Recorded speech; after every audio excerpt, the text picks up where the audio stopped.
Hey there, YouTube. Again with Big Cat Hunter, and I just got done from shooting a squirrel over there in my new setup in my backyard.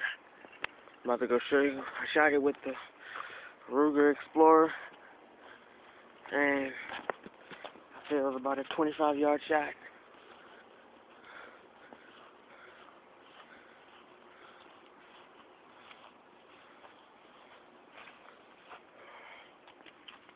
Got him right in the neck.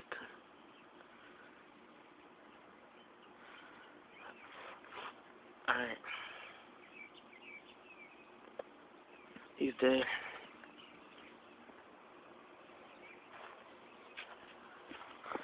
Looks pretty fat, but he's a young one. And he's dead because he peed. See that? And his neck was bleeding real bad, and I don't feel a heartbeat. And just to check, get a small twig and poke his eye. And if his eye blinks, then he's alive, and put one in him. But got the corn and sunflower seeds out here, and they're just loving it, and I'm tearing them up. Again, with Big Cat Hunter's back. Bye.